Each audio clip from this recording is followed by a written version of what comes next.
सबको बोलता हूं, सबके लिए बोला हूं, सबके लिए बोला हूं।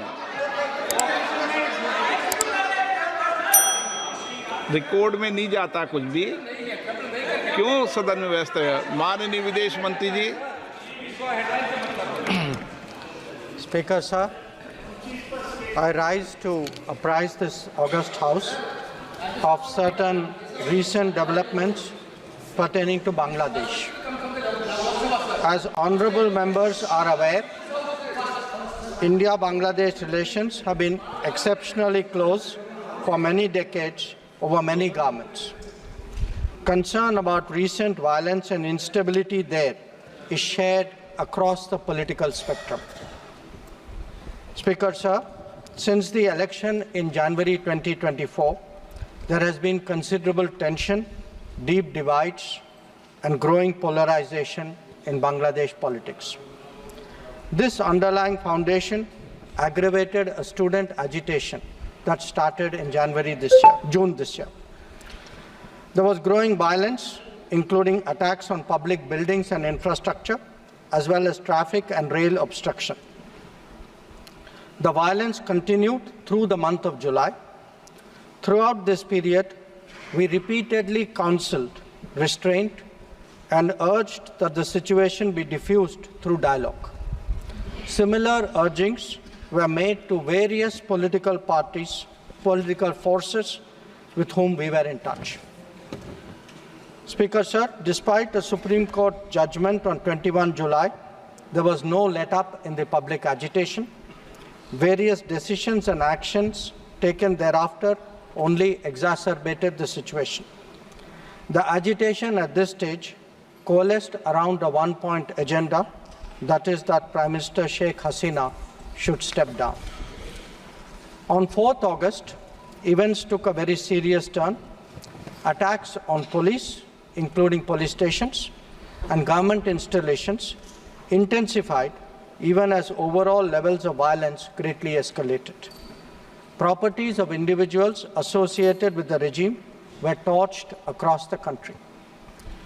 What was particularly worrying was that minorities, their businesses and temples also came under attack at multiple locations. The full extent of this is still not clear. Speaker, sir, on 5th August, demonstrators converged in Dhaka despite the curfew.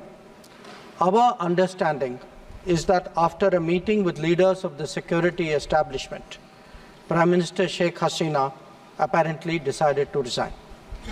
At very short notice, she requested approval to come for the moment to India.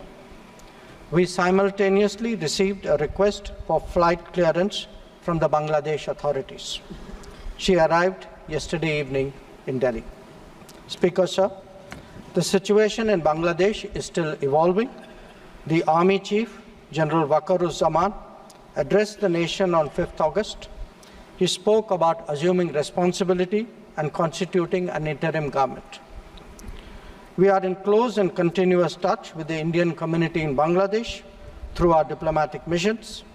There are an estimated 19,000 Indian nationals who usually live there, of which about 9,000 are students. The bulk of the students, however, have already returned to India in the month of July on the advice of the High Commission.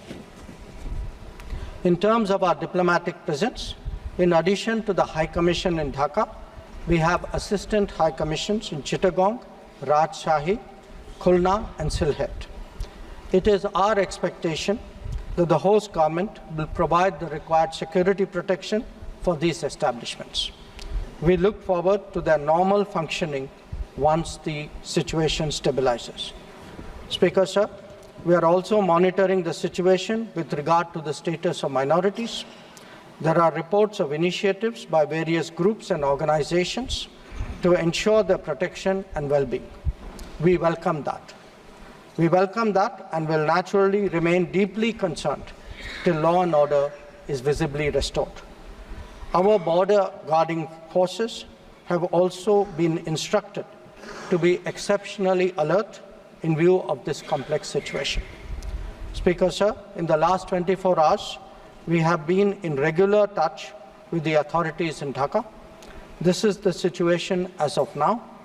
I seek the understanding and support of the House in regard to sensitive issues regarding an important neighbor on which there has always been strong national consensus. Thank you.